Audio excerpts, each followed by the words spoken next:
Yayasan Tanah Nuang berkunjung ke desa-desa, kemudian juga mulai diskusi bagaimana peran-peran masyarakat untuk membangun kehidupan di desa sendiri. Bagaimana supaya masyarakat memperbiasakan kembali kebiasaan yang sudah mereka lakukan. Ada penggerak yang tumbuh di tingkat masyarakat, menggerakkan untuk urusan-urusan pembangunan di desa.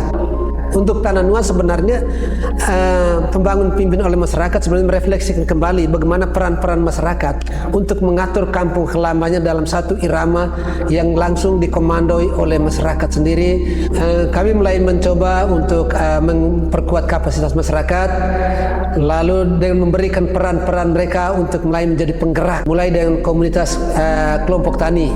Lalu kami juga melatih orang-orang atau petani-petani untuk bisa menguasai beberapa keterampilan teknis. Lalu yang meneruskan menggerakkan teknis pertanian itu orang di desa sendiri. Pangan, ya peran relawan itu cukup baik, karena memang bagaimana soal awal daripada simpan pinjam ini, pertamanya kami mencoba melakukan kumpulan dari masing-masing kakak 50 kg per kakak untuk sebagai modal awal. Kami mendapat 12 kakak dikali-kali 50 sekitar 600 kg pada saat itu awalnya. Di tahun kedua kami coba melakukan pinjaman khusus di dalam anggota sendiri.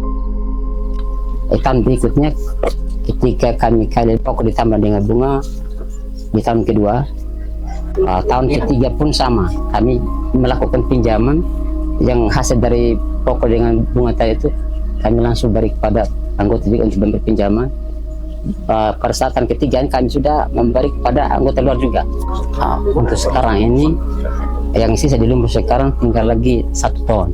Kemarin kami ada bagi keuntungan kepada anggota, masing-masing anggota 1 ton lebih, 1,5 ton. Memang berjalan baik. Salah satu contohnya di saat mereka melakukan pembagian atau peminjaman terhadap anggota, mereka sering menginformasikan dan melibatkan pemerintah desa untuk menyaksikan itu. Bahkan pertemuan dalam kaitan dengan merencanakan untuk pembagian atau penyaluran pinjaman itu kepada setiap anggota sering dilibatkan. Kerja-kerja relawan itu akan tetap ditingkatkan,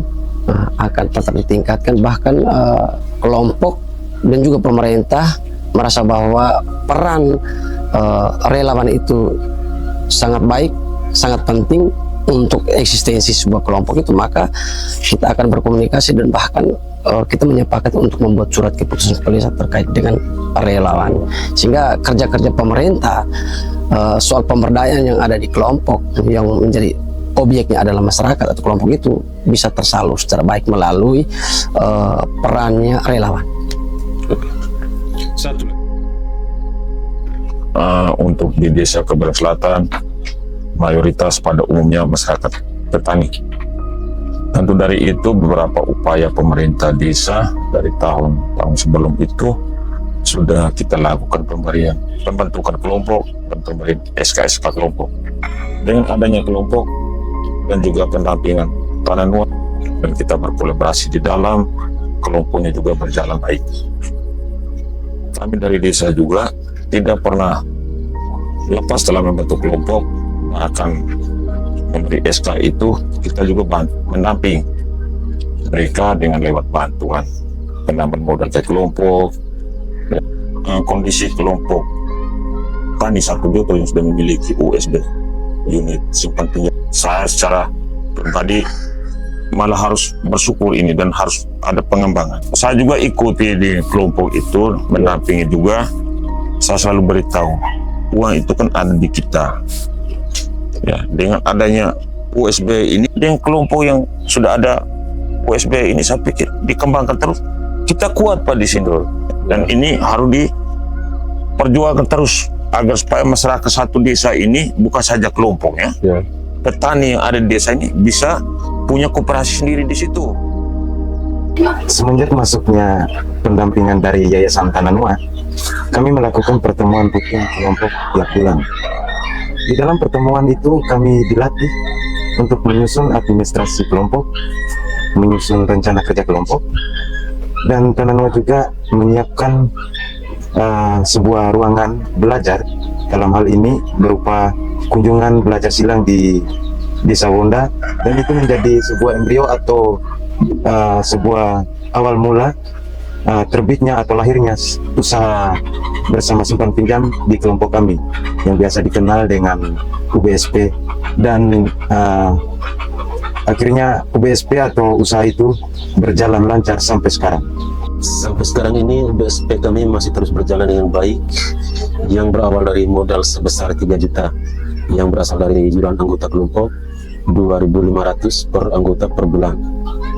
Dengan modal 3 juta kami sepakat untuk melayani pinjaman kepada 6 anggota yang membutuhkan dengan besaran pinjaman Rp500.000 per anggota. Seiring berjalannya waktu di tahun 2024, modal UBSP kami mencapai. Saya akan melaporkan keadaan kas uang UBSP kita. Modal 17 juta, bunga 5.870.000, di tangan nasabah 20.470.000, saldo 2.400.000. Saya merasa senang sekali karena Tananua sering melibatkan perempuan dalam kegiatan pemberdayaan, baik kelompok kegiatan baik di dalam kelompok maupun kegiatan di luar desa. Seperti saat ini saya menjabat sebagai bendahara kelompok sejak tahun 2020, dan di tahun 2022 saya dipercayakan oleh masyarakat Desa Keberangga Selatan, khususnya di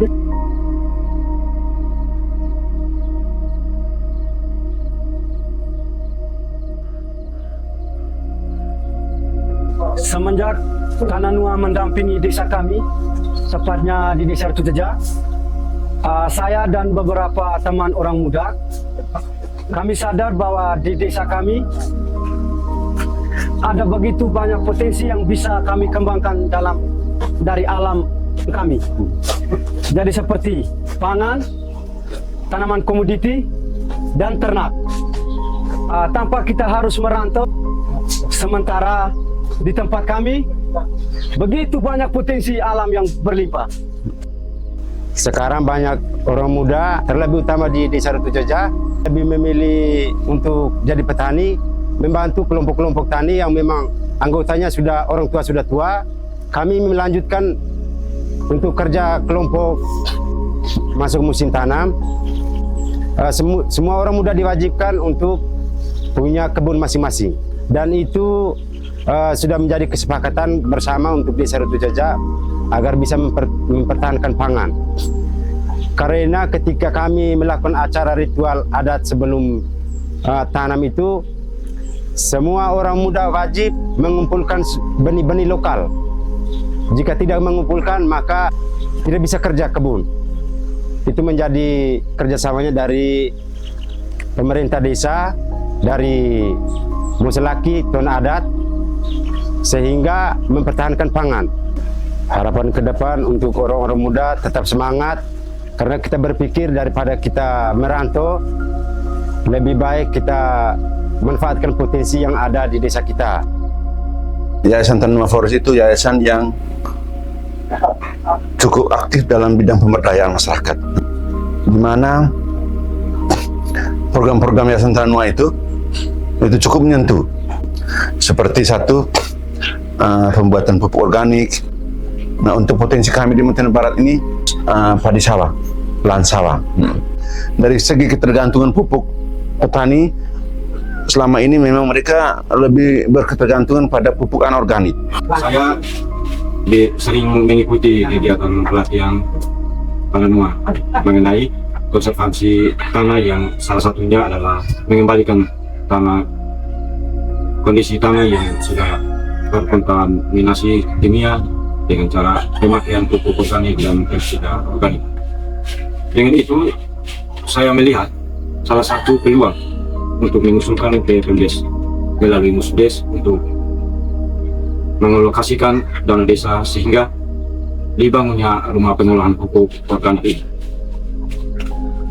Nah, dalam proses perjalanan kurang lebih 2-3 tahun kemarin, saya mengambil kebijakan bersama dengan pendamping Tanah, yaitu Pak Andre, bagaimana untuk menciptakan inovasi baru di desa ini dalam menjawab kebutuhan masyarakat berkaitan dengan kekurangan pupuk. Nah, maka kami coba untuk alokasikan anggaran, satunya untuk pembuatan rumah pupuk, yang kedua kami mengeluarkan anggaran juga, mengalokasikan anggaran juga untuk pelatihannya.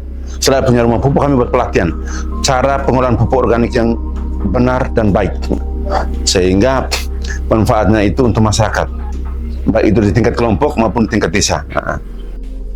Untuk langkah selanjutnya tentang rumah pupuk ini dan pupuk yang sudah dijawab oleh desa itu, kami di kelompok untuk manfaatnya, dan kami juga siap untuk melanjutkan sarana itu untuk ke depan. Kami lakukan ke depan. Yang pertama, paling tidak kalau memang stok pupuk itu habis, kami bergerak yang tenaga yang kami bisa, karena dia itu bahannya bahan lokal. Itu kami buat dan kami sistem kelompok di desa untuk kami manfaatkan itu sesuai bahan-bahan yang ada dan bahan-bahan itu yang kami tahu. Dan kami siap untuk melakukan pupuk itu dengan sebaik-baiknya demi tanaman kami, lahan basah dan lahan kering ke depan itu. Relawan komunitas adalah agen perubahan yang disiapkan oleh Tanah Nuak melalui berbagai pelatihan, sehingga kami yang dulu tidak bisa sekarang menjadi bisa berkat dampingan Tanah Nuak. berkat dampingan Tanah Nuak. Berkat dampingan Tanah Nuak. Terima kasih Tanah Nuak, panjang umur pendampinganmu, dan salam pemberdayaan. Salam pemberdayaan.